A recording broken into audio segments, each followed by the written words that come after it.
My name is Patrick Diggins. I'm the production manager at Porosity Casting. We are one of the fastest growing and largest jewelry manufacturers in North America.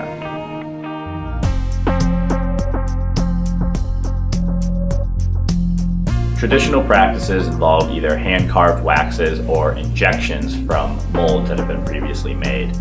This can be a tedious process. It can take up to a day, if not longer, depending on the skill level for a carver to produce a product. Clients might want to see this ring, try it on perhaps. We no longer have to wait for a jeweler to spend an entire day carving a wax. With the advancement of technology with 3D printing, we now have a capability of loading STL or 3DM files from the computer directly to the 3D printer, allowing us to produce three-dimensional models, which we can then take off the printer and then show a customer. When we were deciding which printer we wanted to purchase, EnvisionTEC was a clear-cut winner. We went with EnvisionTEC for Factory 4 Minis. We've been very happy with them, purchasing more, it seems like on a yearly basis now.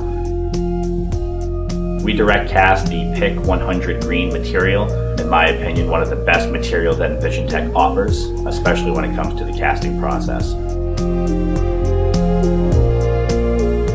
A customer will upload or send us a file that they have generated in computer automated design. We will then take those files, we will load them to our EnvisionTEC printers. From there, we will grow the pieces, whichever design they send us. The next morning, we will offload them from our 3D printers, and then they'll go into a cleaning process. We'll move that into our treeing department. From there, we will make casting trees. We'll take all the separated designs, depending on which carat of metal they're going with.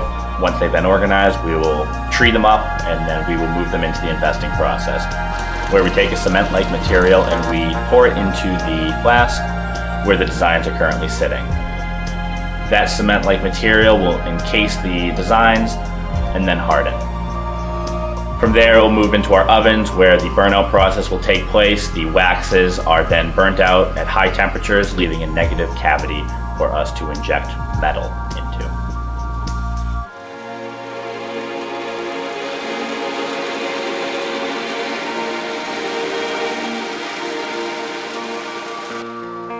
From there, we will break apart the investment, leaving the full tree of casted rings.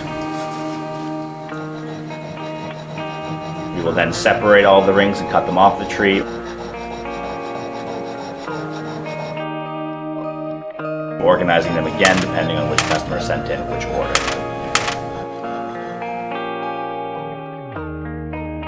Clients are very pleased with the product once it's in their hands. The high level of quality that we are able to take from a 3D printed model and move all the way to a raw casting exceeds customer expectations when it comes to delivering high quality products.